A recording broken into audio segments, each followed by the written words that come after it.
और तब से लेके 1965 में वो जलदूत में बैठे। ये जो पूरा उनका काल था वो 40-42 वर्षों का, तो उन्होंने संघर्ष ही किया है। उनके जीवन में, आध्यात्मिक जीवन में, पारिवारिक जीवन में, सोशली, सब जगह उनको संघर्ष करना पड़ा। 1922 में वो सबसे पहली बार भक्तिसिद्धांत सरस्वती ठाकुर से मिले। उसके पहले वो आगे का जीवन तो आपने सुना होगा, जब बचपन में उनके पिताजी उनको रथ यात्रा वगैरह ये कराते थे, उनको वैष्णव संस्कार उनको बचपन से ही मिले थे। 1922 में जब उनके मित्र उनको लेके गए नरेंद्र मल्लिक भक्तिसिद्धांत सरस्वती ठाकुर के पास, उल्टा डंगा स्टेशन के पास कलकत्ता के नजदीक उनके आश्रम में लेके गए पहले माले पे, और वहां पे उनसे मुलाकात हुई। उसके पहले ही अभय का विवाह हो चुका था। प्रभुपाद जी का नाम था अभय। अभय का विवाह हो चुका था, राधा रानी करके उनकी पत्नी का नाम था। और उनको पसंद नहीं आई थी जब उनके पिताजी ने उनको मिलवाया था, तो उनकी पत्नी का इतनी सुंदर नहीं थी। प्रभुपाद जी सुंदर पत्नी चाहते थे, तो उनके पिताजी ने उनको कहा था कि तुम्हें अगर आध्यात्मिक जीवन में प्रगति करनी है कि तुम्हारे लिए सुंदर पत्नी एक बाधा हो जाएगी, इससे अच्छा है भगवान की कुछ अरेंजमेंट है, ये तुम्हारे लिए सही है। तो पिताजी की आज्ञा मान के उन्होंने राधा रानी से शादी कर ली थी। और फिर 1922 में वो प्रभुपाद जी भक्तिसिद्धांत सरस्वती ठाकुर से मिले। और भक्तिसिद्धांत सरस्वती ठाकुर से जब पहली बार मिले तो भक्तिसिद्धांत सरस्वती ठाकुर ने उनको एक ही आदेश दिया जो उनकी जीवन का उद्देश्य बन गया, to preach message of Lord Chaitanya all over the world in English language। महाप्रभु चैतन्य का संदेश पूरी दुनिया भर में आप अंग्रेजी भाषा में उसका प्रचार करिए, ये उनका पहला आदेश। जब पहली बार मिले थे, उनसे कोई वार्तालाप नहीं हुई थी, खाली उनको चेहरा देखा, तुम पढ़े लिखे लड़के हो, इंग्लिश बोल सकते हो, तो क्यों ना तुम प्रचार करो। अभय को तभी समझ में नहीं आया कि ये मुझे क्या आदेश दिया, क्योंकि मैं तो उनको जानता नहीं हूँ, मैं उनका शिष्य नहीं हूँ, मेरी पहली मुलाकात में उन्होंने ये आदेश मुझे दिया। लेकिन उनके लिए उनका व्यक्तित्व जो उन्होंने पहली मुलाकात में उनसे जो मिले, वो बहुत प्रभावित कर गया। और उन्होंने उनका जो रहन सहन और सब देखा तो वो प्रभावित हो गया उनसे। लेकिन फिर बाद में वो पारिवारिक जीवन में प्रभुपाद के पिताजी गौरमोहन डे ने उनको काम पे लगाने के लिए, उनके एक मित्र थे कार्तिक बोस, डॉक्टर कार्तिक बोस थे, उनके फैमिली फिजिशियन भी थे और वो एक केमिकल इंडस्ट्री के मालिक भी थे।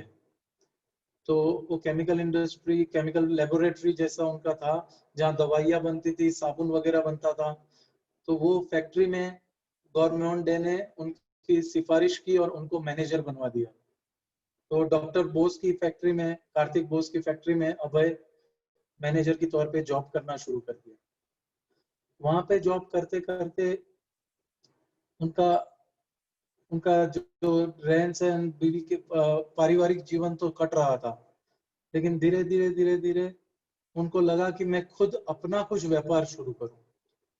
वो मैनेजर की तौर पे ही रहना नहीं चाहते थे, वो कुछ पैसा इकट्ठा करना चाहते थे और कुछ काम करना चाहते थे। तो अभय ने सोचा वो परिवार के साथ इलाहाबाद मूव कर जाए और इलाहाबाद में खुद अपनी फैक्ट्री बनाए। तो अभय वहां से इलाहाबाद चले गए। इलाहाबाद जाके उन्होंने पहले प्रयाग फार्मेसी करके एक फार्मेसी स्टोर चालू किया। और फार्मेसी स्टोर में उन्होंने वहाँ के एक डॉक्टर घोष थे, उनको अपने साथ फार्मेसी में लिया। क्योंकि पहले के जमाने में क्या होती थी, फार्मेसी के साथ एक डॉक्टर होता था, डॉक्टर दवाई लिख के देता था और फार्मेसी से वो दवाई मिलती थी। तो डॉक्टर को वहां पे उन्होंने फार्मेसी शॉप में डॉक्टर घोष के साथ उन्होंने फार्मेसी चालू की। लेकिन धीरे धीरे उनकी इच्छा अलग अलग ज्यादा कुछ बड़ा व्यापार बढ़ाने की थी। तो वहां से इलाहाबाद से ट्रैवल करते करते करने लगे, दिल्ली गए, मुंबई गए, वापस आए, ऐसे उनका एक्सटेंसिव ट्रैवल चलता रहा। लेकिन फिर कुछ महीनों बाद उनको वहां पे गौड़िया मठ हुआ करता था, गौड़िया मठ के कुछ सन्यासीज रहते थे। गौड़िया मठ नहीं था लेकिन एक सेंटर जैसा था, तो वहां पे वो उनको मिलने जाते थे और उनसे आध्यात्मिक जीवन के बारे में चर्चा करते थे, सब कुछ होता था। फिर एक बार उन्होंने सुना कि 1932 1932 की बात, 1930 में उनके पिताजी का देहांत हो गया। तो उनको एक बड़ा सा धक्का लगा, एक लॉस था, क्योंकि उनके जीवन में उनके पिताजी की बहुत बहुत उनकी हेल्प थी, उनकी वजह से ही वो जीवन में आध्यात्मिक प्रगति और भौतिक प्रगति भी कर पाए थे। तो उसके बाद फिर 1932 में प्रभुपाद जी को मालूम पड़ा कि भक्ति सिद्धांत सरस्वती ठाकुर वृंदावन यात्रा ले जा रहे हैं, वृंदावन परिक्रमा करने वाले, 1 महीने की यात्रा वृंदावन की होने वाली है। लेकिन अभय इतने बिजी थे अपने काम में कि पूरी यात्रा तो वो नहीं जा पाए, लेकिन उनका मन जरूर था कि एक बार उनको जाके वहां पे मिले, क्योंकि उनकी जो पहली मुलाकात कलकत्ता में हुई, इसके बाद भक्ति सिद्धांत सरस्वती ठाकुर से वो कभी नहीं मिले थे। तो वो फिर जाके वहां पे वृंदावन में आखिरी कुछ दिनों के लिए वो जा गए, लेकिन वहां जाके उनको पता चला कि यात्रा तो और 4-5 दिन रहेगी, लेकिन भक्ति सिद्धांत सरस्वती ठाकुर कल ही निकल जाने वाले हैं। तो उसी दिन वो पहुंचे थे, दूसरे दिन भक्ति सिद्धांत सरस्वती ठाकुर निकल जाने वाले थे। तो फिर यात्रा ऐसी, उस दिन को भक्ति सिद्धांत सरस्वती ठाकुर चल के यात्रा करते थे। तो उस दिन यात्रा में चल के जाने वाले नहीं थे, लेकिन पंडाल में बैठ के कथा करने वाले थे। तो जिसको मंदिर के दर्शन वगैरह करने जाने थे, वो यात्रा में चल के जा रहे थे। और जो कुछ कुछ भक्तगण खाली भक्ति सिद्धांत सरस्वती ठाकुर के क्लास में पंडाल में बैठे थे। तो अभय ने भी चूज किया कि कोई मंदिर यात्रा मुझे नहीं करनी है, मुझे तो भक्ति सिद्धांत सरस्वती ठाकुर से कुछ सुनना है। तो वो वहां पे पंडाल में रुक गए और उन्होंने वहां कोने में बैठ के प्रभुपाद भक्ति सिद्धांत सरस्वती ठाकुर से सुना। अभय ने सुना, भक्ति सिद्धांत सरस्वती ठाकुर ने उनको देखा भी, लेकिन उससे ज्यादा विशेष कुछ नहीं हो पाया। वही उनकी उतनी मुलाकात थी और फिर भक्ति सिद्धांत सरस्वती ठाकुर वहां से दूसरे दिन प्रस्थान कर चुके थे। लेकिन उस क्लास के दौरान प्रभुपाद जी को लगा कि मुझे अभी आध्यात्मिक जीवन में और ज्यादा समय बिताना है, और मुझे मेरे जो मिशन, जो प्रभुपाद जी ने मुझे भक्ति सिद्धांत सरस्वती ठाकुर ने जो इंस्ट्रक्शन दिए, उस पे मुझे कार्य करना चाहिए। तो फिर बाद में वापस लौट गए इलाहाबाद। और 2 महीने के बाद उनको मालूम पड़ा कि इलाहाबाद का गौड़िया मठ, रूप गौड़िया मठ जो बना है, वो बन के तैयार हो रहा है, और भक्ति सिद्धांत सरस्वती ठाकुर उसके इनॉग्रेशन के लिए, उद्घाटन के लिए आने वाले हैं इलाहाबाद। और उस समय पे कुछ दीक्षा भी होने वाली थी, इनिशिएशन भी होने वाली थी। तो प्रभुपाद ने इच्छा जताई कि उनकी भी इच्छा है अभी, क्योंकि 1933 का समय था वो, यानी उनको 11 साल हो चुके थे पहली बार भक्ति सिद्धांत सरस्वती ठाकुर से मिले। तो अभी उनको लगा कि अभी मैं दीक्षा ले लूं उनसे, उनको गुरु बन के एक्सेप्ट करूं और मैं दीक्षा ले लूं। तो उन्होंने जो सन्यासी भक्त थे मठ के, उनको बताया। तो उन्होंने फिर उनका, अभय का नाम भी उसमें जोड़ दिया दीक्षा के दौरान। और फिर जब भक्ति सिद्धांत सरस्वती ठाकुर आए, तभी अभय को इंट्रोड्यूस किया और बताया कि ये यहाँ पे रहते हैं अभय बाबू, और ये गृहस्थ है, हमको बहुत हेल्प करते हैं इलाहाबाद गौड़िया मठ में भी। तो भक्ति सिद्धांत सरस्वती ठाकुर ने बोला, मैं इस लड़के को जानता हूँ, ये बड़ा अच्छा सुनना चाहता है, उसकी सुनने की उसकी उत्सुकता, आतुरता बहुत है। यानी भक्ति सिद्धांत सरस्वती ठाकुर ने वृंदावन में उनको देखा जरूर था, वहां कुछ वार्तालाप नहीं, लेकिन उनको नोट किया था कि वहां भी सुनने को बैठा था। और जब उल्टा डंगा स्टेशन पे मिलने आया था, ये 2 ही मुलाकात उनसे हुई थी, उसमें भी उसने बैठ के अच्छे से सुना था। तो प्रभुपाद ने बोला, ये इसकी हरि कथा सुनने की उत्सुकता बहुत है, मैं उसको इनिशिएशन दूंगा। और भक्ति सिद्धांत सरस्वती ठाकुर ने उसी ट्रिप के दौरान प्रभुपाद जी को पहला और दूसरा इनिशिएशन दोनों ही साथ में दे दिए।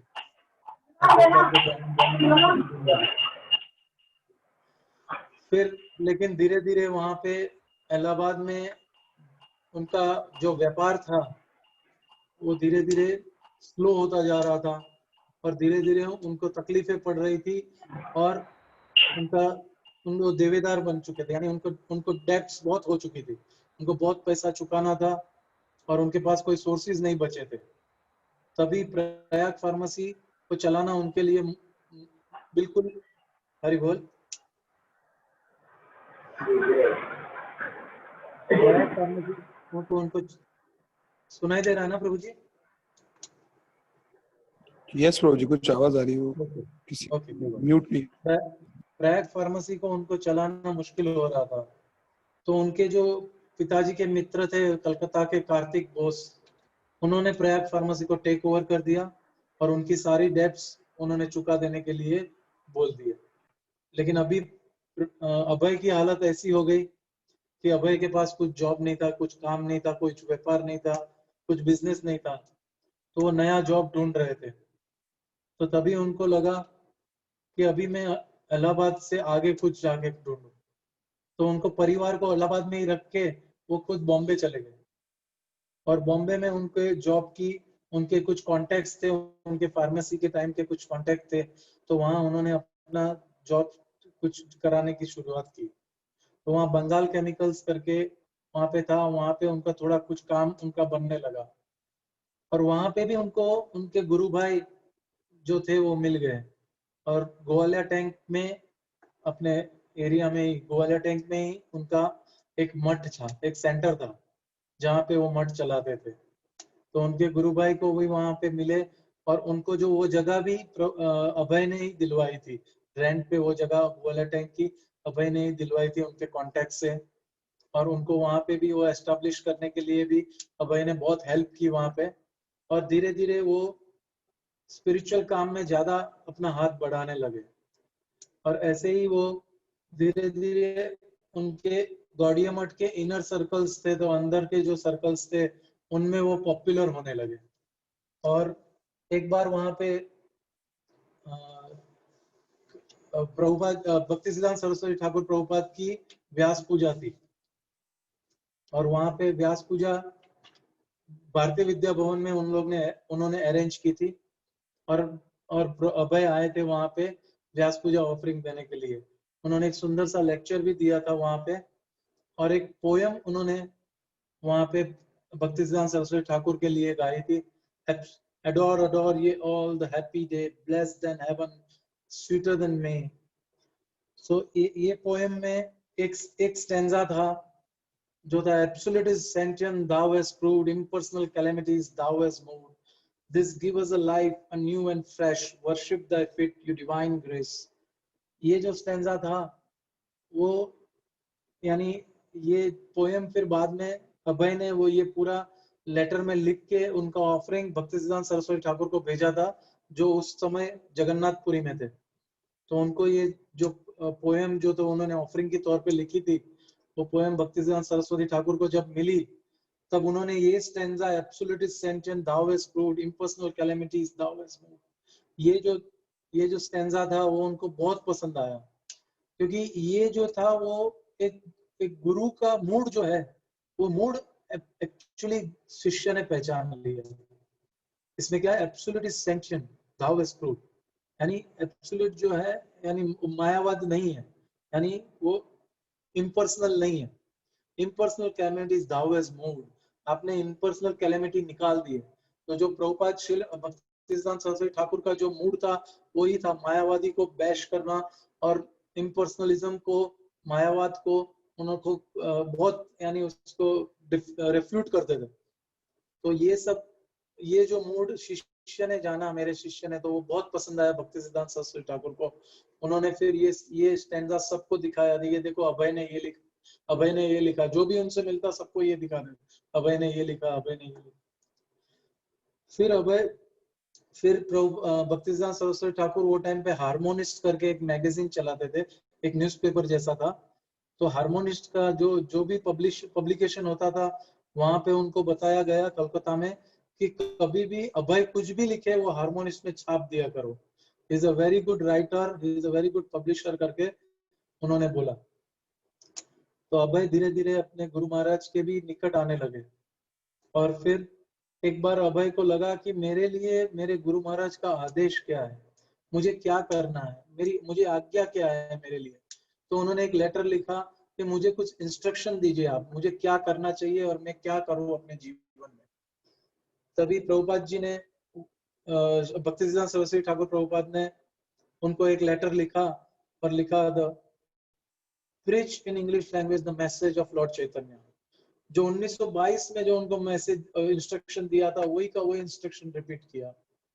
तो भी प्रभुपाद जी को अभय को पता चल गया कि मेरे लिए मेरे जीवन का उद्देश्य यही होना चाहिए।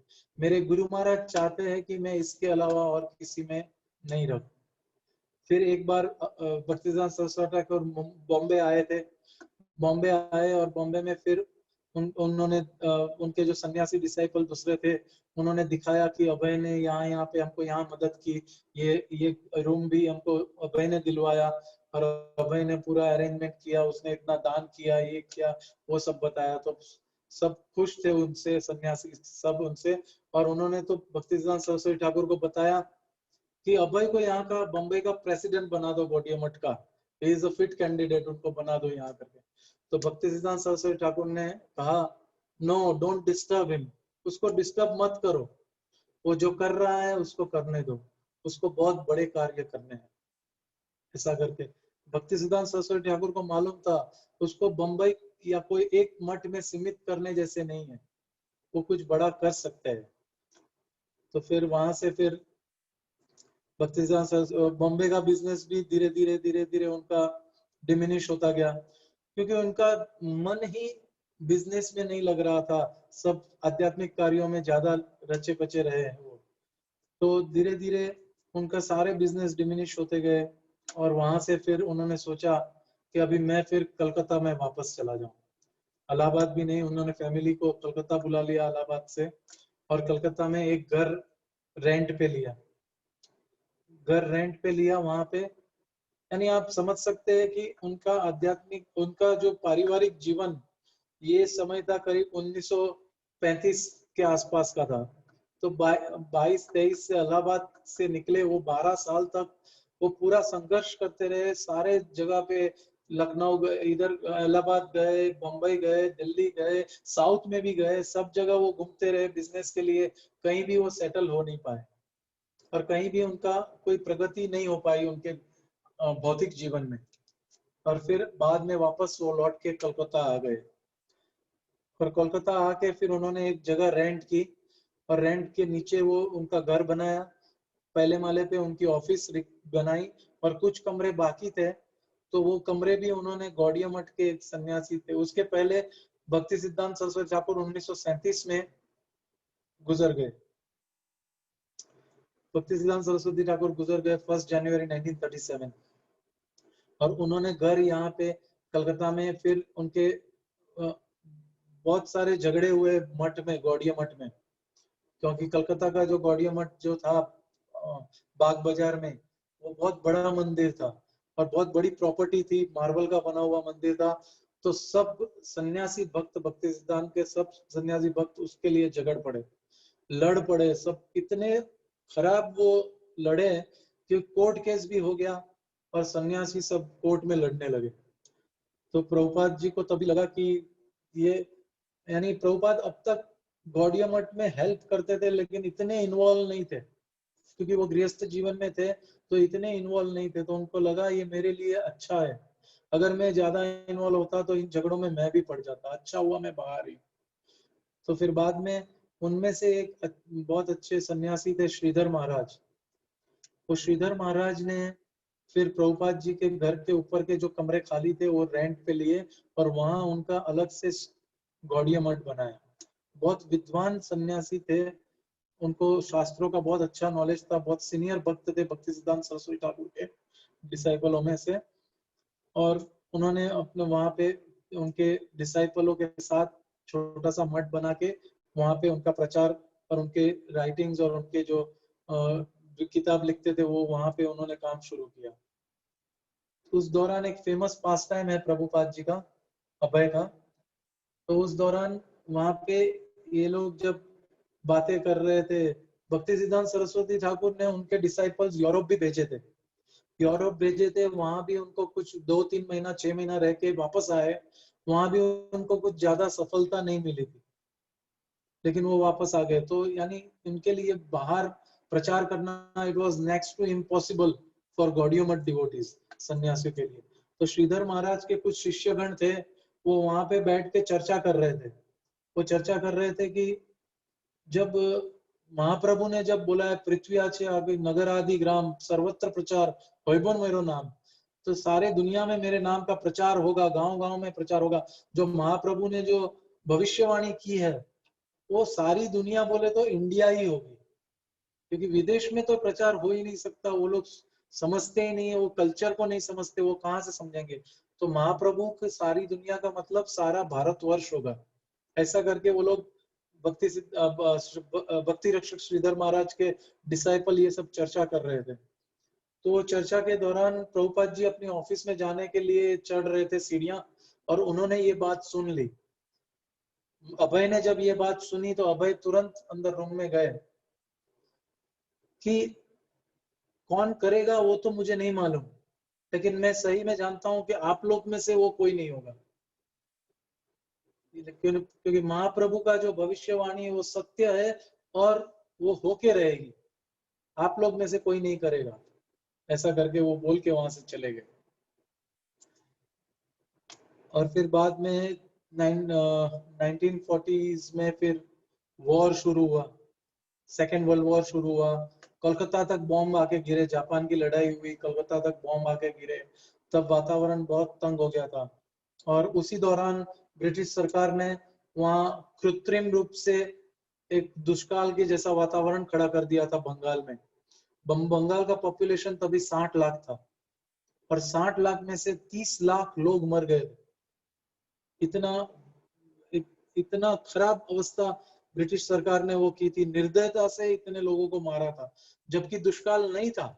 उन्होंने कृत्रिम रूप से दुष्काल उत्पन्न किया, अनाज पूरा वहां से ले लिए थे, क्योंकि उनके सैनिक वर्ल्ड वॉर में लड़ रहे थे, उनको अनाज देने के लिए वहां दुष्काल है करके वैसा वातावरण करके सारा अनाज वहां से निकाल दिए थे बंगाल से, और इतने लोग मर गए थे बगैर खाए, ये जो 4-5 वर्षों के दौरान।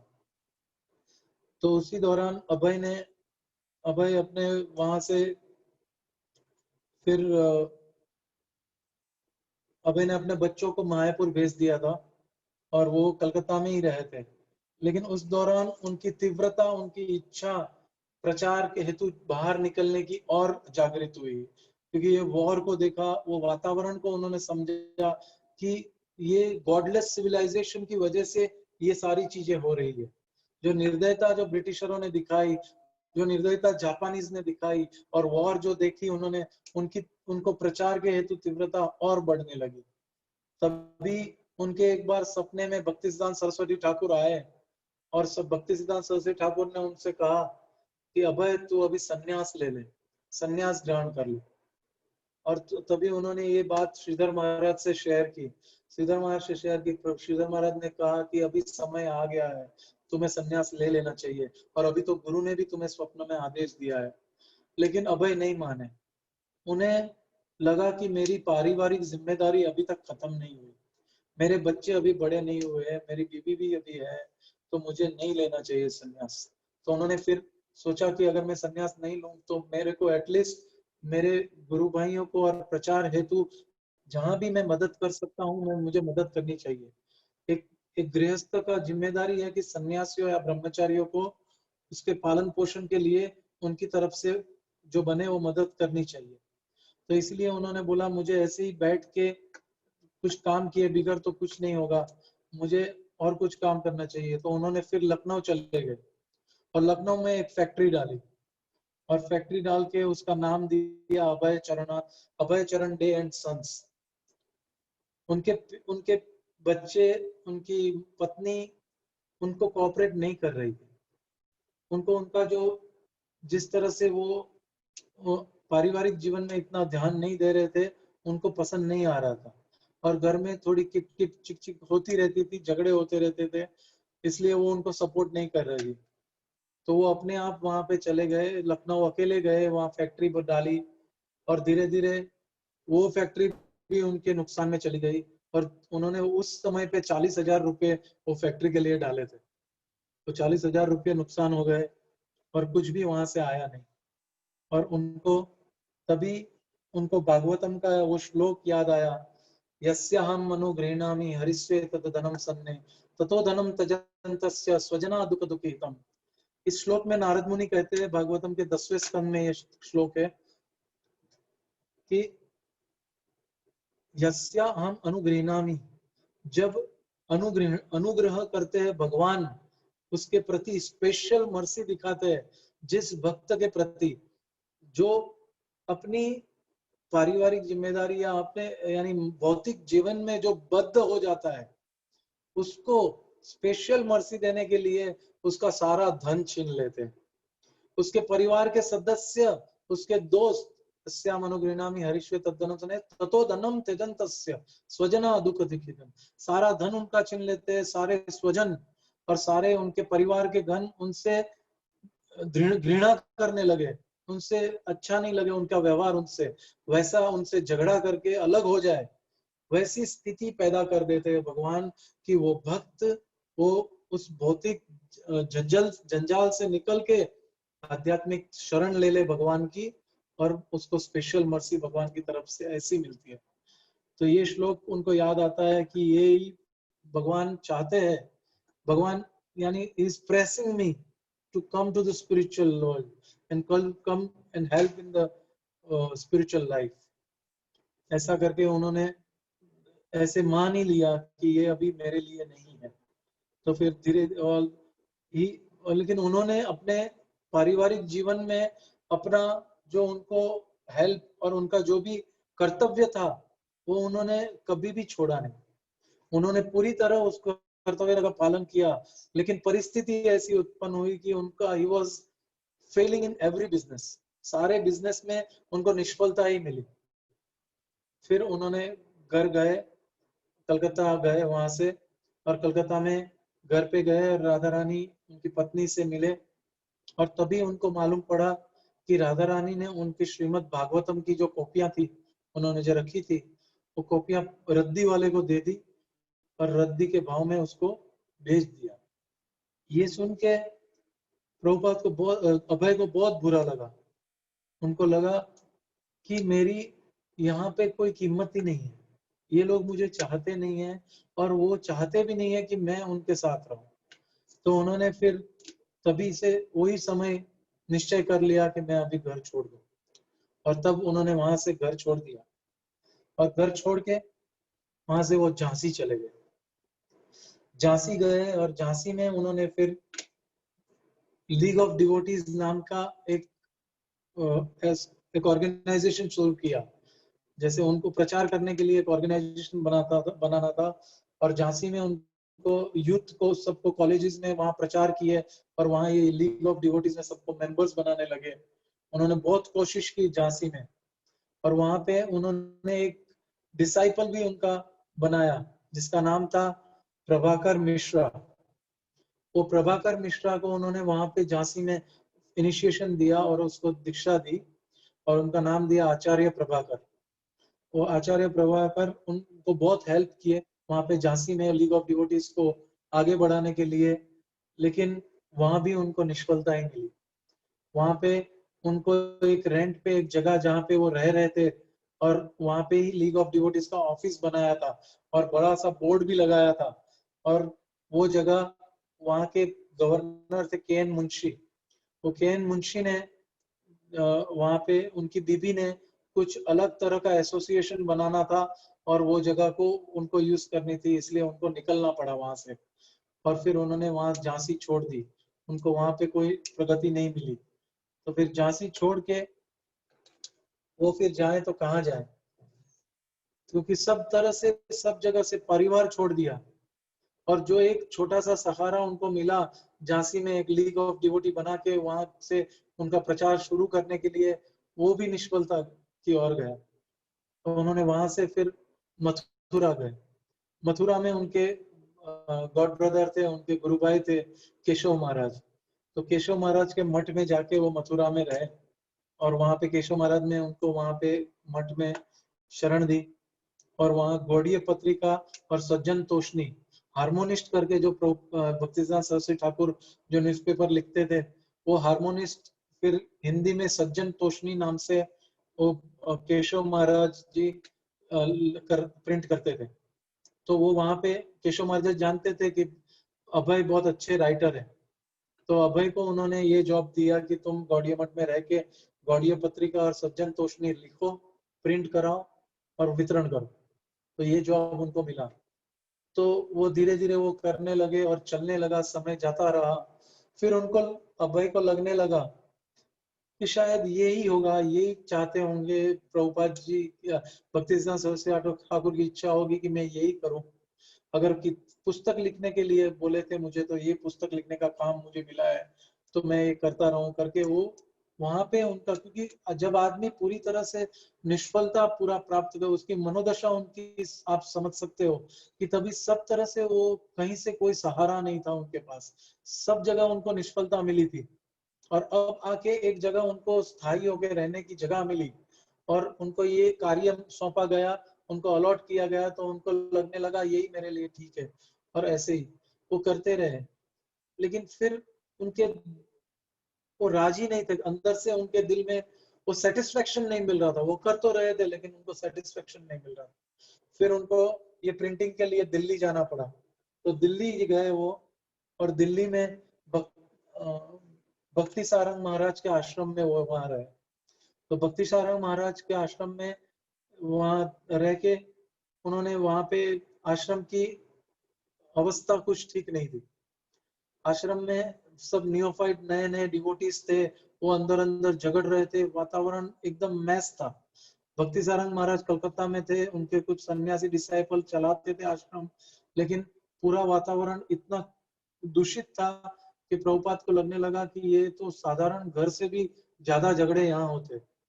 उन्होंने ये सब देखा और फिर वहां पे उन्होंने एक टाइपराइटर इच्छा की कि मैं टाइप करने के लिए मुझे टाइपराइटर चाहिए। तो उन्होंने वो भी वहाँ के जो अथॉरिटी थी उनको वो प्रोवाइड नहीं कर पाई। और प्रभुपाद को वहां पे लिखने के लिए कुछ उन्होंने फिर भी कोशिश की कि ये जो गौड़ीय पत्रिका और सज्जन तोषणी को ज्यादा से ज्यादा वो लिख पाए और उसको इतना अच्छे से वो प्रमोट करे, डिस्ट्रीब्यूट करे, वितरण करे, और उसको एक अच्छी मैगजीन से भी ज्यादा, जैसे इलस्ट्रेटेड वीकली तभी बहुत बड़ी मैगजीन हुआ करती थी, तो इलस्ट्रेटेड वीकली से भी बड़ी इसको मैगजीन बनाए, इतना एम्बिशन था उनमें। लेकिन जो वहां के जो भक्तगण थे, दे वर नॉट दैट एम्बिशियस, और उनको धीरे धीरे लगने लगा तो ये तो हमको ज्यादा पुश कर रहा है करके उन्होंने इनडायरेक्टली अभय को बोला कि तुम यहाँ से निकलो। तो अभय ने फिर वहां से आश्रम छोड़ दिया। आश्रम छोड़ दिया तो वहां बिल्कुल अकेले दिल्ली में थे। दिल्ली में वहां पे उनके मित्र एक हित शरण शर्मा करके, झांसी से उनकी पहचान थी, वो हित शरण शर्मा मिले। तो उनको उनके उनके वहां पे वो थोड़ा रुके, और रुक के फिर उनको लगा कि अभी मैं वृंदावन चला जाऊं। तभी उनकी इच्छा हुई कि वो वृंदावन जाए, और तब सब छोड़ के उन्होंने निश्चय कर लिया अभी मैं वृंदावन में रहूंगा करके। लेकिन वृंदावन जाके उनको रिटायर नहीं होना था, उनको सब कुछ छोड़ नहीं देना था। लेकिन यहाँ से दिल्ली की कचकच और दिल्ली का ट्रैफिक और दिल्ली के उससे दूर जाके मुझे वृंदावन जाना है, बस वो सोच के वो वृंदावन की ओर निकल पड़े। और वृंदावन में केसी घाट के पास वंशी गोपाल मंदिर है, और वो वंशी गोपाल मंदिर में वो वहाँ वहाँ पे जो महंत थे, उनको वो जब झांसी से आते थे तो एक दो बार वहां रुके थे, तो उनको वो जगह बहुत पसंद थी। तो वहां पे वंशी गोपाल मठ मंदिर में गए और वहां वो महंत से मिले, और महंत ने उनको दूसरी मंजिल पे उनके टेरेस पे एक छोटा सा कमरा था, वो कमरा उनको किराए पे दिया। 5 रुपये प्रति महीना उनके किराए पे वो कमरा मिला, और वहां पे वो वृंदावन में वंशी गोपाल मंदिर में रहने लगे। और उनका वहां से उनका लिखना शुरू हो गया। उनको भागवतम जो लिखना था वो वहां शुरू किया उन्होंने, और धीरे धीरे धीरे लिखना, रात रात भर जाग के लिखना, वो जो उनका सिलसिला जो था बाद में जो चलता रहा 14-15 वर्षों तक, वैसे लिखते ही गए, वो लिखते गए। दिन में वो कहीं पे दर्शन करने के लिए वृंदावन में जाते थे, शाम के समय पे वॉक करने जाते थे, लेकिन दिन भर उनका कार्य यही था, लिखते रहना, लिखते रहना, लिखते रहना।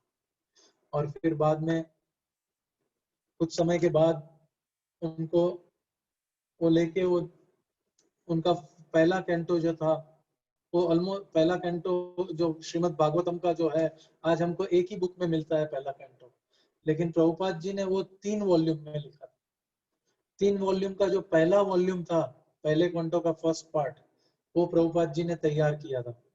तो अभी उनको लगा कि अभी इसकी प्रिंटिंग के लिए मुझे दिल्ली जाना पड़ेगा, यहाँ वृंदावन में रह के वो तो प्रिंटिंग में नहीं कर पाऊंगा।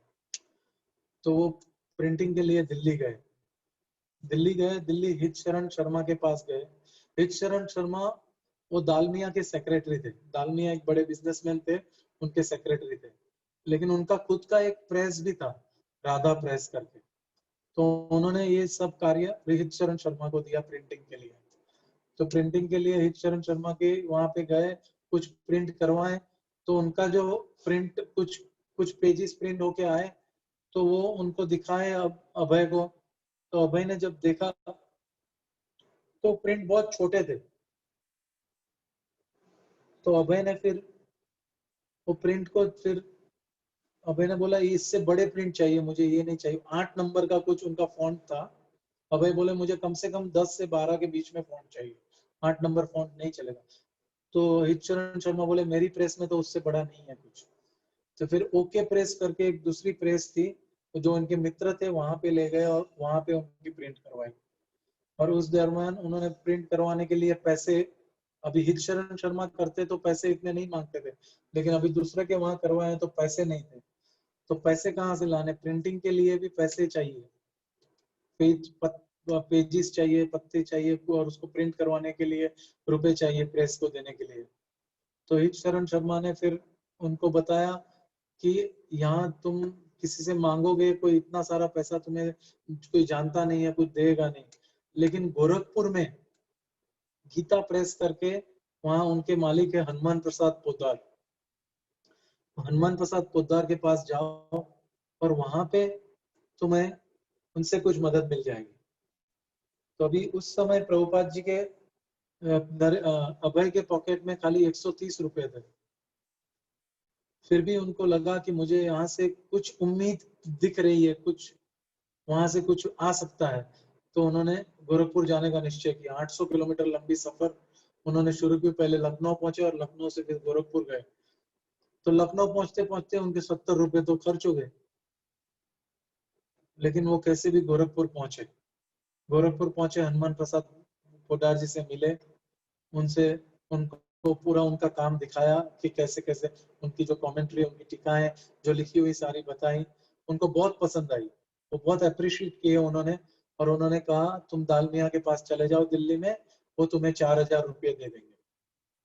तो हनुमान प्रसाद पोद्दार जी ने ये आश्वासन दिया और दालमिया को उन्होंने बताया कि इसको 4000 रुपये दे दीजिए। तो अभय वापस आए और वहां से उन्होंने 4000 रुपये दालमिया जी से लिए और प्रिंटिंग करवाना शुरू किया। प्रिंटिंग का काम इतना आसान नहीं था। प्रभुपाद जी ने प्रिंटिंग के लिए खुद प्रिंटिंग करवाने के लिए पेजेस उठा के लेके जाने, पेजेस उनको देने। उन्होंने फिर जाके ओके, अभय की आयु तभी होगी करीब, मोहन प्रभु ने पूछा है अभय की आयु क्या होगी। अभय की आयु तब करीब होगी 55 से 60 साल के बीच के होंगे। नहीं सॉरी, 60 साल के ही होंगे, 62 क्योंकि 1960 की ये है, तो करीब 1996 में पैदा हुए, तो 62 के होंगे, 1958 की बात। तो वो वहां पे फिर इसी दौरान अभय ने पूरा पेजेस पूरा उठा के प्रिंटर को लेके जाने का, प्रिंटर से प्रिंट करवाने का, वो प्रिंट बन के आए, उसको रीड करने का, उसको अप्रूव करने का, फिर से प्रिंट, उसमें मिस्टेक हो तो चेंज करने की, फिर उसको प्रिंट करवाने का, फिर एडिटर के पास जाएगा, एडिटर एडिट करेगा। एडिटिंग भी आधा तो वही खुद कर लेते थे, लेकिन इंग्लिश लैंग्वेज में कहीं कुछ हो तो वो चेंज करवाने के लिए जाना, ये सारा कार्य वो खुद अकेले करते थे। फिर उस समय फिर बाद में वो ये कार्य होता रहा और बीच में फिर वृंदावन गए और वृंदावन में फिर उन्होंने लिखना शुरू किया। यानी ऐसे चलता रहा उनको। और वहां पे हाँ, उनको वहां रहने के लिए भी दिल्ली में रहने के लिए उनके पास जगह नहीं थी। तो हित शरण शर्मा ने, उनके मित्र थे कृष्ण कृष्ण पंडित। वो कृष्ण पंडित एक ऑर्गेनाइजेशन के प्रेसिडेंट थे, और उस ऑर्गेनाइजेशन का कोई मंदिर चिपीवाड़ा स्ट्रीट में, दिल्ली में, ओल्ड दिल्ली में चिपीवाड़ा स्ट्रीट में उनका मंदिर था। चिपीवाड़ा आजादी के पहले पूरा मुस्लिम एरिया था, लेकिन फिर आजादी के बाद बहुत सारे पंजाबी लाहौर से वापस आके वहां रहने लगे, और फिर वो मिक्स लोकालिटी बन गई थी। लेकिन वो जामा मस्जिद के बिल्कुल नजदीक था, इसलिए पूरा मुस्लिम एरिया पहले हुआ करता। लेकिन इतना कंजस्टेड था, जैसे अपना भुलेश्वर और कालबा देवी मुंबई का। ठेले वाले चलते रहते थे, साइकिल वाले चलते हैं, चलने वाले चलते थे, और इतनी छोटी छोटी गलियां थी। चिप्पीवाड़ी का जो उनका टेम्पल, राधा कृष्ण टेम्पल था, वो तो बिल्कुल, यानी वहां पे व्हीकल नहीं जा सकते थे, खाली हाथ रिक्शा जाती थी और बुलक कार्ट जाते थे, और कुछ नहीं जाता था। और वहां पे इनका टेम्पल में ये कृष्ण पंडित ने उनको रहने के लिए वहां जगह दी, और उनको जगह वहां पे कृष्ण पंडित ने दी। और वहाँ एक नीचे मंदिर था राधा कृष्ण का, और ऊपर रहने का एक छोटा सा कमरा था, जिसमें कुछ कितने वर्षों से कुछ कोई रहा नहीं था, वैसा कमरा था। लेकिन उसको साफ सफाई करवा के, और प्रभुपाद जी को एक स्ट्रॉ मैट दी, एक छोटा सा टेबल दिया लिखने के लिए, बैठ के लिखने के लिए, और एक मैट्रेस दी उन्होंने। और इतने से प्रभुपाद को लगा कि एक मेरी ऑफिस हो गई दिल्ली में, क्योंकि प्रभुपाद उतने से भी वो खुश थे। और वहां पे वो रह के, और उतनी गलियां छोटी थी, लीलामृत में उसका वर्णन आता है कि गलियों की जो ऊपर की फर्स्ट फ्लोर की बालकनी जो है ना, तो वो बालकनी, दो बालकनी एक दूसरे से टच हो जाए उतने करीब का बालकनी रहती थी, इतनी छोटी गलियां थी। तो जहाँ वो वंशी गोपाल मंदिर में जहाँ पे रहते थे वृंदावन में, वो तो पूरा यमुना के सामने था, पूरा वृंदावन वहां से उनको दिखता था, अगल बगल में पेड़ ही पेड़ थे, और ठंडी हवाएं उनको ऊपर टेरेस पे आती थी। उससे पूरा विपरीत था। लेकिन प्रभुपाद जी को उससे भी ज्यादा वहां पे उनका कार्य सिद्ध हो रहा था, वो ज्यादा पसंद, इसलिए उन्होंने वो जगह भी मंजूर की रहने के लिए। फिर वो वृंदावन गए।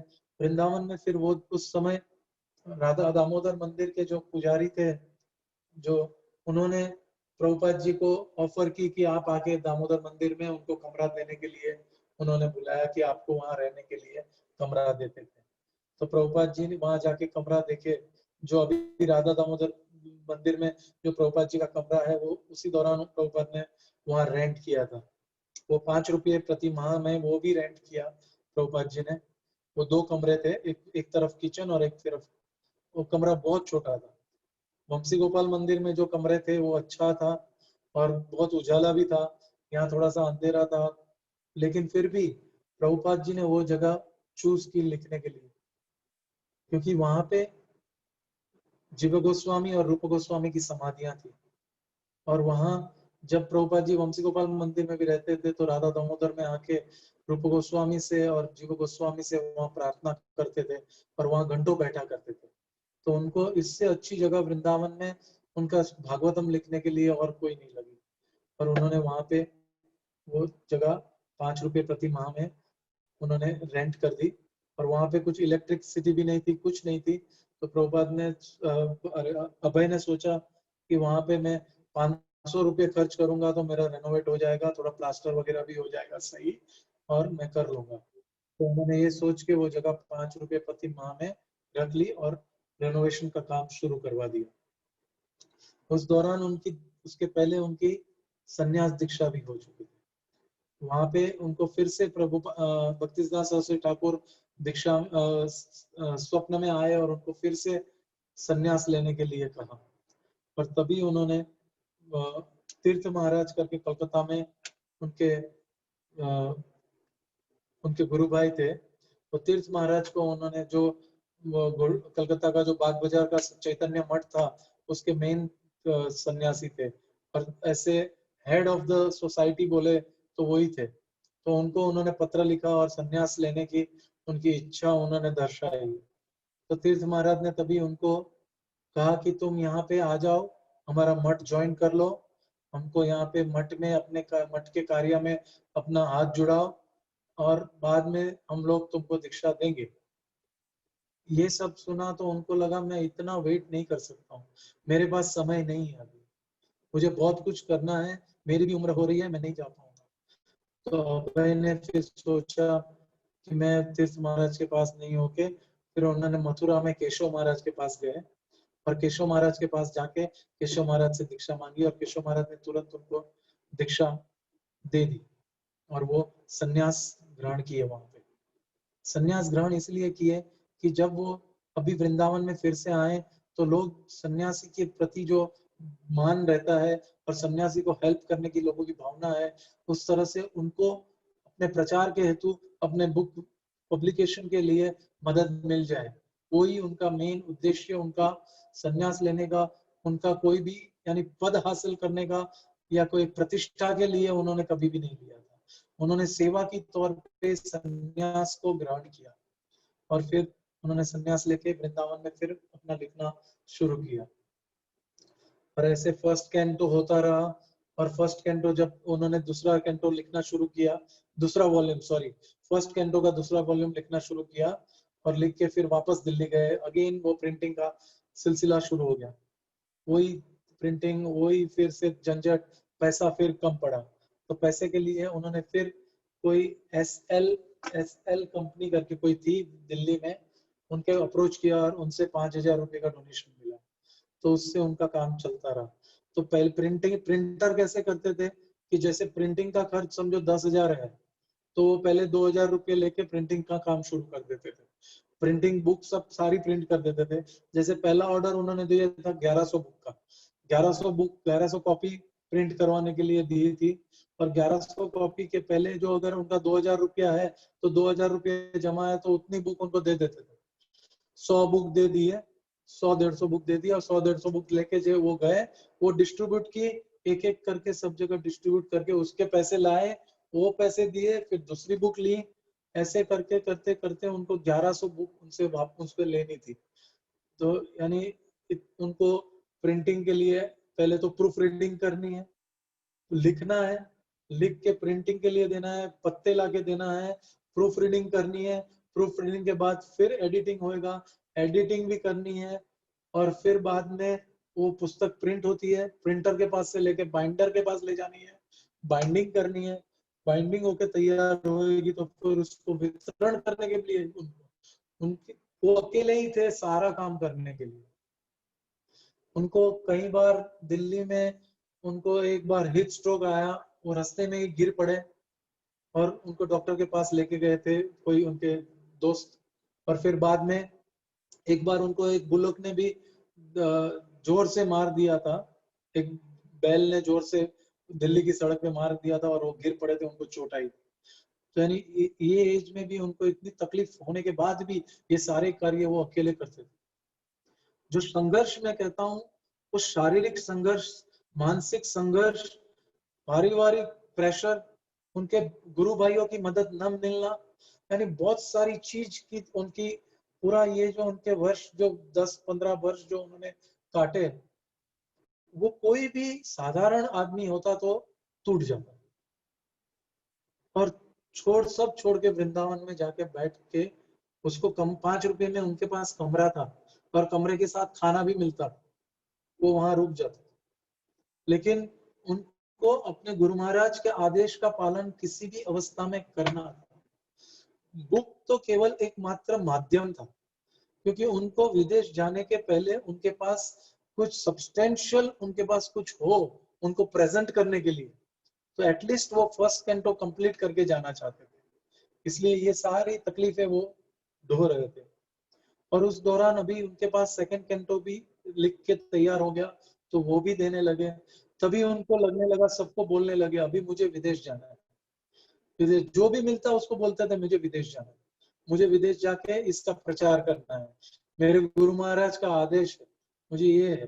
तो तभी उनका जो फर्स्ट कैंटो भी जो था, वो फर्स्ट कैंटो उन्होंने फिर बहुत सारे इलस्ट्रेट लोगों को भी दिया, उन्होंने प्रेसिडेंट को भी, वाइस प्रेसिडेंट जाकिर हुसैन थे उनको भी भेजा, उन्होंने पंडित नेहरू को भी भेजा और बहुत सारे अलग अलग लोगों को उन्होंने वो भेजे। और फिर बाद में उन्होंने सेकंड कैंटो के लिए, सेकंड कैंटो प्रिंट के लिए दिया और फिर वृंदावन गए। वृंदावन गए तो उस दौरान जन्माष्टमी आई। दिस वाज 1964, 1964 की, जब उनकी उम्र 68 साल की हो चुकी थी। He was 68, वो 68 साल के हो चुके थे। और जन्माष्टमी वहां पे राधा दामोदर मंदिर में मनाने की उन्होंने सोची।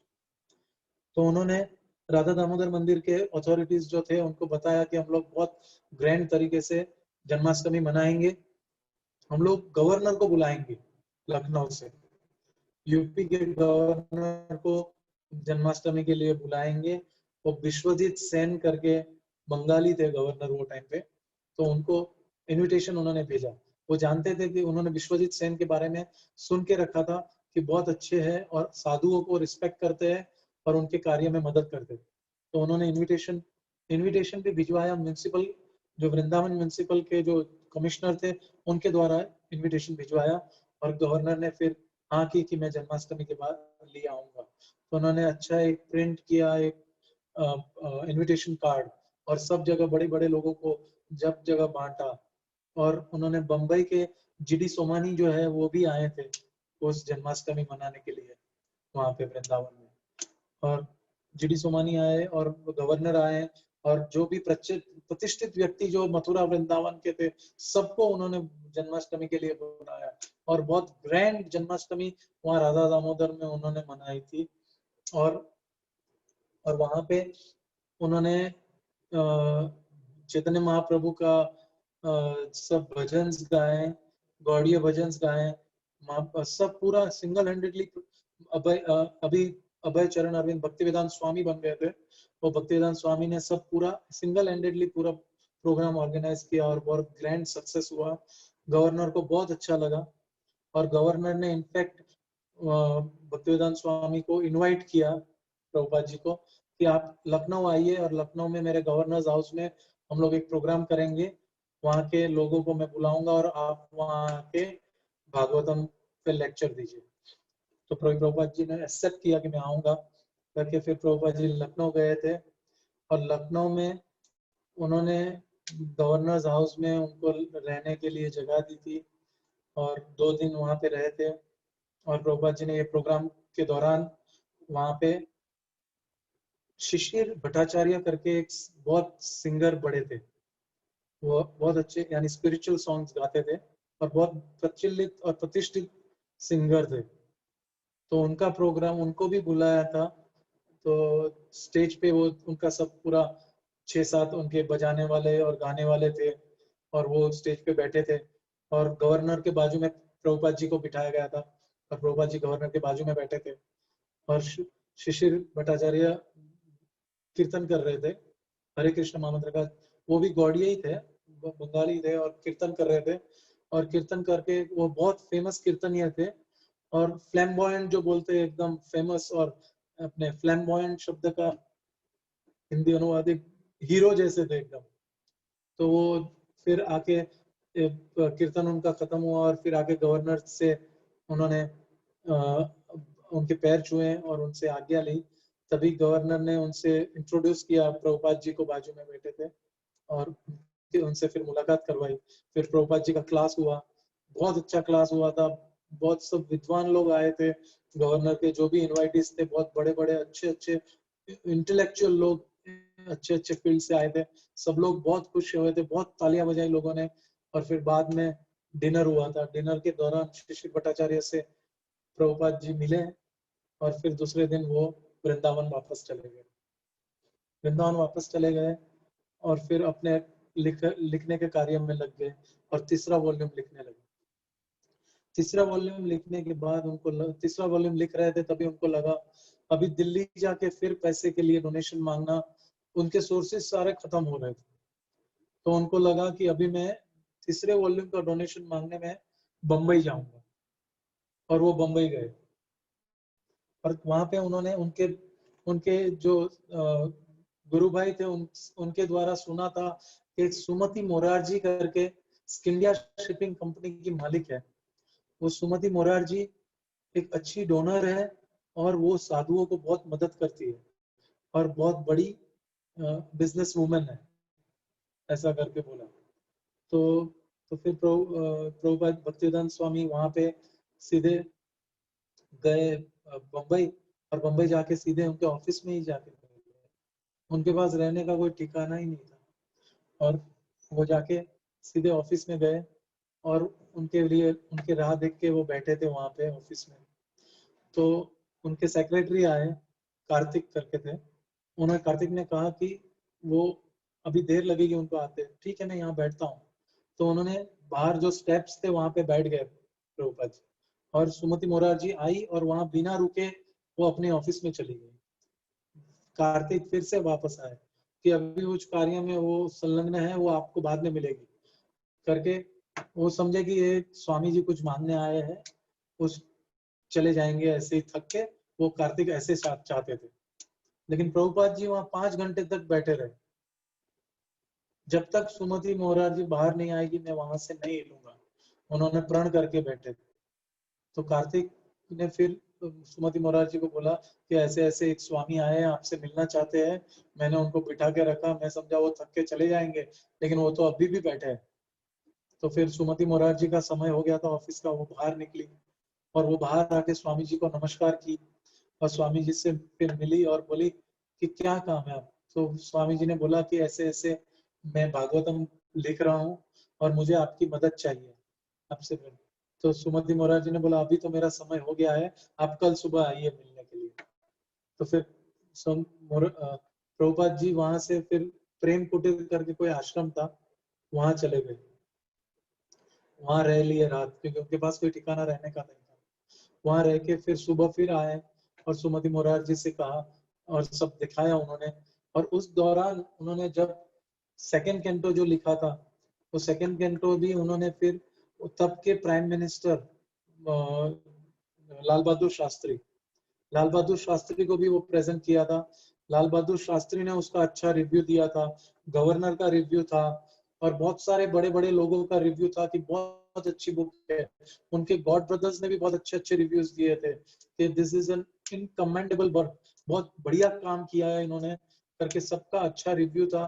तो उनके पास एक एडवर्टाइज करने के लिए बहुत सारे लेटर्स ऑफ अप्रिशिएशन और सब कुछ था। वो शास्त्री जी से मिले थे, उनके साथ फोटो खिंचवाई थी, वो भी थी, प्राइम मिनिस्टर के साथ फोटो खींची हुई थी। तो ये सारा चीज उनके लिए एक एडवर्टाइज के तौर पे भी था। तो वो सारी चीज उन्होंने सुमति मोरारजी को प्रेजेंट की। तो सुमति मोरारजी ने देख के उनको लगा कि ये इनको मदद के योग्य है। तो फिर उन्होंने उन्होंने कहा कि हाँ मैं आपके प्रिंटिंग के लिए जो भी सहाय चाहिएगी मैं प्रोवाइड करूंगी। उन्होंने हाँ कह दी। तो फिर वहां से निकल के फिर प्रभुपाद जी वृंदावन आ गए, और वृंदावन फिर उनका लिखना शुरू हुआ और तीसरे स्कंद के बारे में लिखने लगे। और उस दौरान वो जहां भी जिसको भी मिलते थे उनको बोलते थे मैं अमेरिका जाना चाहता हूँ, मुझे न्यूयॉर्क जाना है, मुझे विदेश जाना है, मुझे इंग्लिश भाषा में महाप्रभु की टीचिंग्स का प्रचार करना है, मेरे गुरु का आदेश है। सबको जो भी मिले उसको बोलते रहते। तो एक बार मिस्टर अग्रवाल करके एक बिजनेसमैन थे मथुरा के, तो अग्रवाल जी को भी उन्होंने ये कहा। उनको वो तो सबको बोलते रहते थे कि मैं जाना चाहता हूँ, मैं जाना चाहता हूँ, मैं जाना चाहता हूँ। उनको ऐसा कोई आशय नहीं था कि अग्रवाल जी उनको कुछ मदद करेंगे, लेकिन उनको बोलना था, बोलते थे, सबको बोलते थे। तो अग्रवाल जी ने उनको कहा हाँ मेरा बेटा गोपाल वहां पे पेंसिल्वेनिया में रहता है, तो मैं आपको एक मदद कर सकता हूँ कि आपको वहां रहने के लिए स्पॉन्सर चाहिए, और वहां वो आपको इनिशियल हेल्प करेगा, आपको 1 महीना वहां उसके साथ रहने के लिए भी मदद कर सकता है। उसके लिए आपको स्पॉन्सर लेटर चाहिए तो मैं लाके दे सकता हूँ। तो अग्रवाल जी ने ये प्रॉमिस किया। तो अब अभय को लगने लगा कि मेरे सारे द्वार धीरे धीरे खुल रहे। तो उन्होंने तीसरे कैंटो का लिखना खत्म किया। खत्म करके फिर उनको लगा कि अभी मुझे पासपोर्ट, वीजा और टिकट, मेन तो टिकट, पासपोर्ट और वीजा तो हो जाएगा, लेकिन टिकट का इंतजाम कौन करेगा। तो उन्होंने फिर बाद में बम्बई गए, बम्बई वापस गए, और बम्बई गए और बम्बई जाके सुमति मोरारजी के पास फिर चले गए। सुमति मोरारजी को मिलने के पहले उन्होंने कार्तिक से उनके सेक्रेटरी से मिले और कार्तिक को कहा कि अभी मुझे प्रिंटिंग के लिए तो पैसा चाहिए, लेकिन मुझे अमेरिका जाना है, आपकी शिपिंग कंपनी है, मुझे कोई आपकी शिप में अमेरिका भेज दो, मुझे अमेरिका कैसे भी पहुंचा दो, मेरे गुरु का आदेश है, मुझे वो आदेश पूरा करना है। वो गिड़गिड़ाने लगे मेरे पास अभी स्पॉन्सर भी है और मुझे वहां भेज दीजिए प्लीज। तो फिर वो कार्तिक अंदर सुमति मोरारजी के पास गए, सुमति मोरारजी को बताया कि उनकी अभी डिमांड ये है। तो सुमति मोरारजी ने लगा कि वो तो बहुत बूढ़े हैं, 69 वर्ष के हो चुके हैं, ये 65 का 1965 हो गया था, ये 1965 में 69 वर्ष के वो हो चुके हैं और अभी उनकी अवस्था नहीं है कि वो वहां जाके कुछ कर पाए। उससे तो अच्छा यहाँ रह के वो पूरा श्रीमद् भागवतम ट्रांसलेट करे और उसके लिए मैं उनको मदद कर सकती हूँ, वो यहाँ ही रहे। लेकिन वो नहीं, कार्तिक फिर वापस आए, कार्तिक वापस आके ये सारी चीज प्रभुपाद जी को बताए। प्रभुपाद जी ने बोला कि नहीं नहीं, मुझे अभी अमेरिका की टिकट के अलावा और कुछ नहीं चाहिए। छोटे बच्चे की तरह जिद पे अड़ गए, मुझे चाहिए ही चाहिए जैसे। तो कार्तिक बोले, कार्तिक फिर लौट के आए, लेकिन वो फिर मायूस होके सुमति मुरारजी से फिर वापस आए। तो अभय अभय अभय यानी भक्तिवेदांत स्वामी ने कहा कि मुझे खुद बात करने दो सुमति मोरारजी से, तुम अच्छे से बात नहीं कर रहे हो, मुझे अंदर ले जाओ। तो फिर कार्तिक ने परमिशन लेके सुमति मोरारजी से डायरेक्ट बात करवाई और वहां पे लिटरली प्रभुपाद जी उनके हाथ जोड़ने लगे और उनसे कहने लगा, मेरी एक ही प्रार्थना है, मुझे केवल एक टिकट दे दीजिए, मुझे एक शिप में मुझे कहीं भी बिठा के मुझे अमेरिका भेजो करके। उन्होंने गिड़गिड़ा की जो सारी हदें पार करके उतना उन्होंने 69 साल के बूढ़े इतना रिक्वेस्ट किया तो सुमति मुरारजी भी पिघल गई। उन्होंने कहा, स्वामी जी मैं आपके लिए चिंता करती हूँ, वहां का वातावरण बहुत ठंडा है, आप नहीं जी पाएंगे वहां, आप मर जाओगे वहां। तब इतना तक सुमति मुरारजी ने बोला, मुझे आपको भेजने में कोई हर्ज नहीं है, लेकिन आप उससे अच्छा यहाँ रहो। उन्होंने बहुत समझाया, लेकिन प्रभुपाद जी बोले नहीं, मुझे अमेरिका जाना है। और फिर सुमति मुरारजी ने उनको वहां से कहा कि मैं आपके जाने का इंतजाम कर लेती हूँ। और फिर उन्होंने कहा कि अभी आपको यहाँ पासपोर्ट और वीजा के लिए भी यहाँ ही रहना पड़ेगा, वीजा एप्लीकेशन। ये सब बात थी जून और जुलाई की, और अगस्त 13 तारीख को मेरी शिप जलदूत अगस्त 13 तारीख को कलकत्ता से निकल रही है बॉस्टन के लिए, तो उसमें आप जा सकते हैं।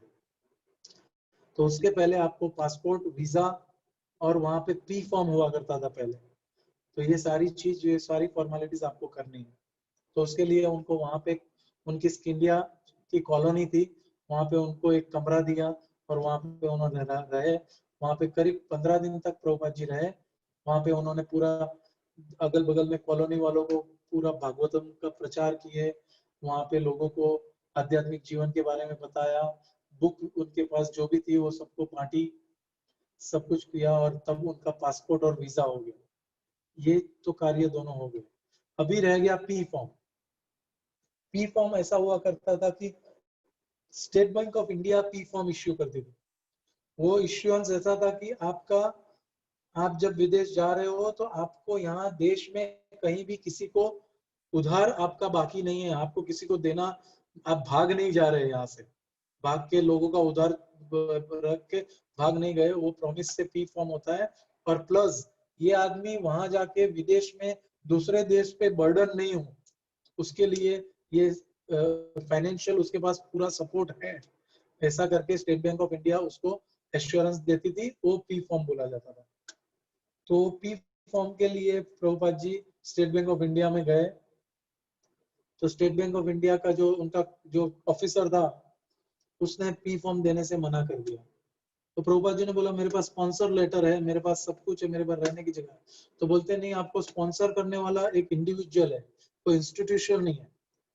कोई इंस्टीट्यूशन अगर स्पॉन्सर करता है तो हम लोग फिर भी कंसीडर कर सकते थे, एक इंडिविजुअल स्पॉन्सर कर रहा है और वो हम लोग, और उसने भी 1 महीने के लिए ही स्पॉन्सर में लिखा है, तो उससे हम लोग नहीं कर पाएंगे करके उन्होंने बोला। प्रभुपाद जी को लगा ये मेरा आखिरी एक ही ये बाकी है, बाकी तो मेरा सब कुछ हो गया, लेकिन इसकी वजह से कहीं मैं रुक नहीं जाऊं। फिर प्रभुपाद जी ने गिड़गिड़ाए और उनसे बोला, तुम्हारे जो हायर अथॉरिटीज है उससे मेरी बात कराओ, मैं उनसे बात करूंगा करके। फिर वो उनके जो स्टेट बैंक के जो चीफ थे, जो मेन, उनके पास ले गए और उनको जाके प्रभुपाद जी उनको फिर उनका वही उनको गिड़गिड़ाए और उनको रिक्वेस्ट की, मेरे पास सब कुछ आ गया है, टिकट भी आ गई है, पासपोर्ट आ गया, वीजा आ गया, स्पॉन्सर आ गया, और मेरे इतने वर्षों की मेहनत है, ये जो मैं भागवतम जो लिखी है मैं बांटने जा रहा हूँ वहाँ पे, मुझे प्लीज, मेरे गुरु महाराज का आदेश है, मुझे जाना है, मुझे कैसे भी। वो बच्चों की तरह गिड़गिड़ाने लगा, पर वो ऑफिसर मान गया और ऑफिसर ने पी फॉर्म इश्यू कर दिया। रवि प्रभुपाद जी को कलकत्ता जाना था और कलकत्ता से बस जल्दूत में बैठना था और कुछ फॉर्मेलिटीज बाकी नहीं थी।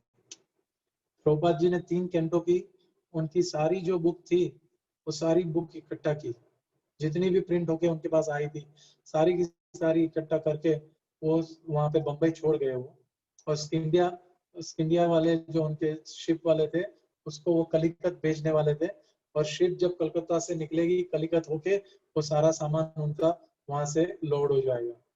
ऐसा करके अरेंज करके प्रभुपाद जी कलकत्ता प्रभुपाद जी वर्षों बाद आ रहे थे, करीब 12 वर्षों के बाद, बस 12 से भी ज्यादा, 12-13 वर्ष के बाद प्रभुपाद जी आए। प्रभुपाद जी का सबसे ज्यादा जीवन कलकत्ता में बीता था, लेकिन आज उनके पास घर नहीं, घर जाने के नहीं। प्रभुपाद जी ने एक पोएम लिखी थी वृंदावन में, वो पोएम में उन्होंने लिखा था कि मेरे पास परिवार है, इंग्लिश में लिखा था, तो मेरे पास परिवार है, बच्चे हैं, मैं I have family, I have wife, I have sons, daughters, grandsons, but all of them are fruitless glories. Prabhupada ने बोला फ्रूटलेस ग्लोरीज, तो यही हो रहा था। प्रभुपाद जी के पास सब कुछ है उधर, उनके स्वजन थे, उनके मित्र थे, लेकिन उनके पास जाने के लिए कोई जगह नहीं थी। ऐसी अवस्था में जब आदमी आता है तब आप उनकी मनोदशा को समझो तो तभी आप पता चलेगा कि उन्होंने कैसे कैसे वाक्यों से गुजरे हैं। अपने घर में आके भी वो बेघर,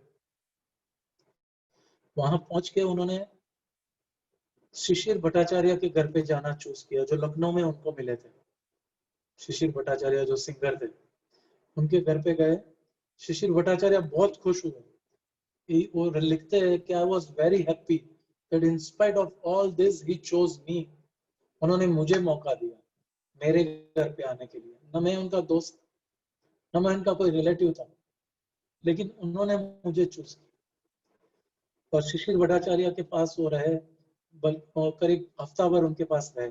शिशिर भट्टाचार्य ने कहा कि ये तो एक बड़ी न्यूज है, एक इंडियन स्वामी भागवतम का प्रचार करने के लिए विदेश जा रहा है, अमेरिका जा रहा है, ये तो एक न्यूज़पेपर की न्यूज होनी चाहिए। तो उन्होंने अमृत बाजार पत्रिका, स्टेटमेंट, टाइम्स ऑफ इंडिया, जो भी न्यूज़पेपर थे सबको अप्रोच किया, सबको बताया और सबको आर्टिकल्स पूरा बना के दिया कि ये छापो, लेकिन कोई राजी नहीं हुआ, किसी ने नहीं छापा। प्रभुपाद गए, उनके लिए कोई न्यूज नहीं था, लेकिन एक छोटी सी बंगाली पत्रिका थी, उसमें उन्होंने चटर्जी ने शिशिर चटर्जी ने वहां पे छपवाया और वो न्यूज बनी। और जब जलदूत में प्रभुपाद बैठे, तब जलदूत में वो बैठने के टाइम पे उनको विदा करने के लिए केवल शिशिर भट्टाचार्य था। प्रभुपाद जी एक सूटकेस, एक अम्ब्रेला और एक टिफिन, जो उसमें सीरियल्स वगैरह उनको ले गए थे, जो उनके खाने के लिए काम आएंगे। और वो वहां पे जलदूत में बैठे, तभी वृंदावन चंद्र केवल आए थे करके कोई बोलते हैं, लेकिन लीलामृत में वो लिखा नहीं है। लीलामृत में लिखा है केवल शिशिर भट्टाचार्य उनको वेव ऑफ करने के लिए आए थे और कोई भी नहीं था। लेकिन कोई बोलते हैं वृंदावन चंद्र उनके छोटे बेटे वहां पे उनको बहाई करने के लिए आए थे। और जलदूत में वो बैठे केवल अकेले, 69 साल की उम्र में, महीने भर का प्रवास, 45 दिनों का प्रवास, कभी जिंदगी में शिप में नहीं बैठे। और आजकल की शिप तो बहुत क्रूज, और ये तो कार्गो शिप थी, क्रूज में बैठ के वो गए। और 13 तारीख को वो बैठे, 13 अगस्त 1965, और 21 अगस्त को उनकी बर्थडे थी। 15 अगस्त को उसके पहले 21 अगस्त को बर्थडे थी और 18 को जन्माष्टमी उन्होंने मनाई। जन्माष्टमी शिप पे मनाई और 21 अगस्त को वो कलिकत पहुंचे तब उनकी बर्थडे थी। कोई सेरेमनी नहीं थी, कुछ नहीं था, अकेले 70वीं बर्थडे उनकी जलदूत शिप पे उन्होंने अकेले मनाई। और फिर उनको 2 हार्ट अटैक आए और उन्होंने कहा था मैं जी नहीं सकूंगा अगर मुझे तीसरा हार्ट अटैक आए। और अटलांटिक ओशन जो था वो नॉर्मल कंडीशन में जो जैसा होता था, अगर वैसा होता तो अवश्य ही मैं मर जाता था, भक्तिवेदांत प्रभुपाद बोलते। और फिर आगे का आपने बहुत बार सुना होगा, जलदूत का सफर भी बहुत बार सुना होगा। I think we are quite late, हाँ 10 हो गए। तो फिर प्रभुपाद जी ने यानी इतनी कष्ट उठा के ये जो 15-20 वर्ष जो उन्होंने कष्ट लिया केवल एक कैंटो मात्र लिखने के लिए और विदेश जाने के लिए। और हम लोग 15 वर्ष तो छोड़ो, 15 दिन में हम, आज मैं अपने लिए भी बोल सकता हूँ कि इतने वर्षों से हूँ, लेकिन जितने तीव्रता से उन्होंने बुक लिखी है, उन्होंने अपने हम लोग के लिए जो कुछ किया है, हम लोग उसको सही जस्टिफाई नहीं कर पाए। हम लोग ने उनकी बुक पढ़ी तो थोड़ी बहुत 2-4-10 पत्ते पढ़ लिए, एक आध बुक पढ़ ली, लेकिन उन्होंने जो 80 बुक लिखी उनके 12 वर्ष में, उन्होंने बाद में दूसरी 80 बुकें लिखी। उसका जस्टिफिकेशन यही होगा कि आज हम स्क्रूटिनाइजिंगली वो पढ़े, एटलीस्ट पढ़े। उन्होंने तो ये इतना कुछ कष्ट उठा के लिखी है, रात रात भर जाग के, और इतनी तकलीफ उन्होंने उठाई है। और इतना यानी ह्यूमिलिटी भी कितनी उनकी, यानी ह्यूमिलिएट हुए लिटरली। आज इंडिया शिपिंग कंपनी में जाके सुमति मोरारजी के ऑलमोस्ट पैर पड़ना ही बाकी था, उतना कुछ उन्होंने किया केवल अमेरिका जाके प्रचार करने के हेतु और हम लोग जैसे लोगों को उद्धार करने के। हरे कृष्ण।